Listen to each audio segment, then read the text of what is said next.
erratic power supply results in more than $25 billion in annual losses to the economy, more than 6% of the GDP, and over 60% of Nigerians lack reliable access to energy.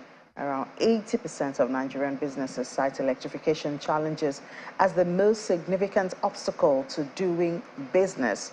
We're on this conversation again. It's not the first time, not the second time, but we've noticed that Nigerians are turning to alternative sources of power. That's why we have Yusuf Abubakar, the Chief Executive Officer of the Lawrence and Tumi, joining us now for how this is happening and how much is really costing.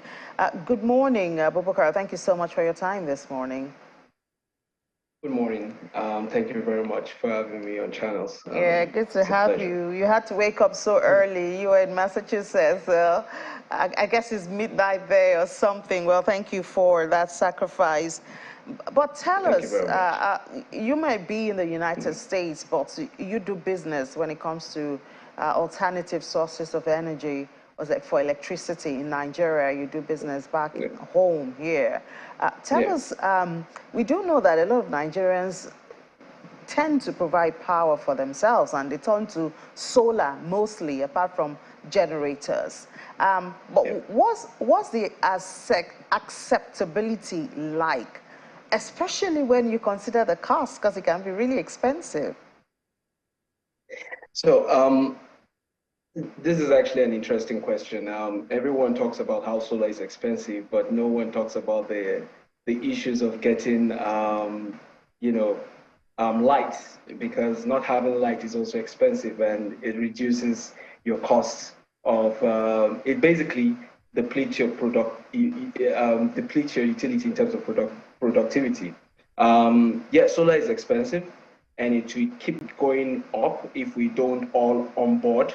And if we don't have people who are onboarding, because it's a very long value chain. When I mean a very long value chain in terms of production of the cells, to actually even unearthing the cells from the ground, to now taking it to the lab, producing those cells. And now when we talk about solar, it's really interesting because there are different.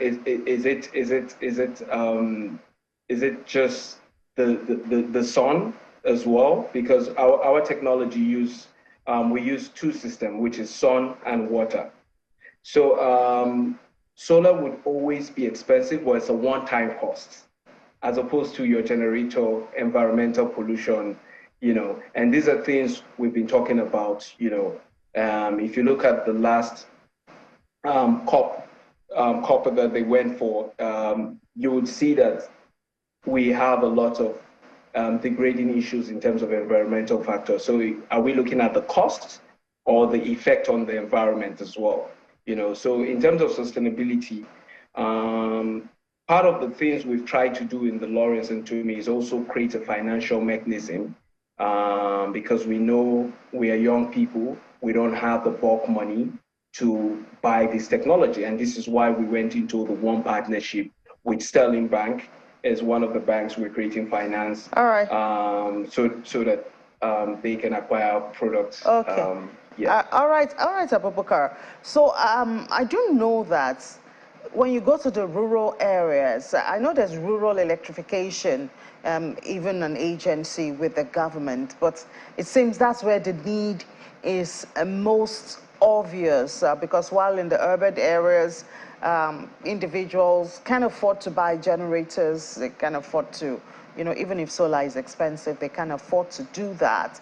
But back home in the rural areas, you have a lot of farmers who actually feed the residents in the urban areas, and they do need electricity to preserve even the crops. That's why we have so much post-harvest losses. How can we make this electricity, this source of electricity, accessible for them, especially those in the rural areas? So this is good. I work for a company in America called AGP. They started the revolution in North America for solar. They've been my bosses have been in the solar industry since 1996. And interestingly, the company started in America in 2001. Now, I was talking, we have a project going on in Mexico. Mexico, which is South America, has similar issues as Nigeria. So our company does off-grid, micro and mini off-grid. So micro and mini off-grid, you don't have to connect to NEPA. So we have a 360 system which can be pre-installed.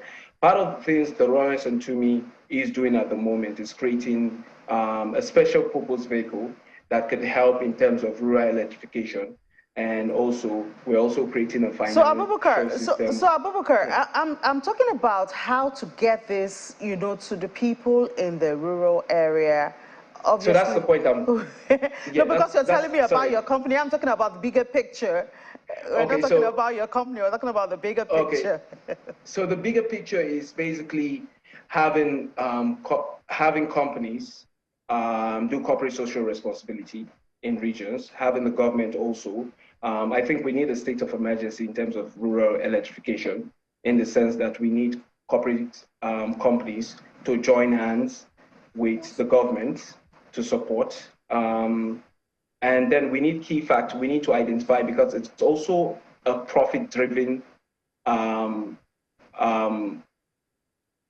venture. So selling power is actually profit-driven, either in terms of manufacturing. So we need to set up things that would make, because most of the produce that comes from that we consume comes from the rural area. So we need to connect those rural clusters to the urban clusters as well. So I think the idea is to find a system where we have government agencies, we have private companies, we have telcos come together and find a way to, because I'm not in Nigeria at the moment, so I can't really speak, but I know there's a lot of things going on with even, I think NAC, and I think Salijo, I think is the MD of, and I think I can't really point names at the moment, but I can tell you that I've been seeing some things that are going on in rural electrification. But I feel like there needs to be more people involved, because the federal government cannot do it alone.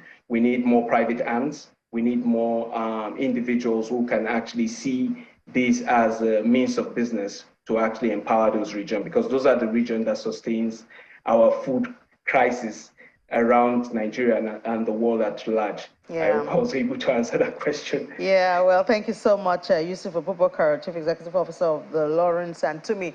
And you mentioned the social corporate responsibility. We're expecting you to come back home and lead the way when it comes to that. But thank you for sharing your thoughts with us this morning.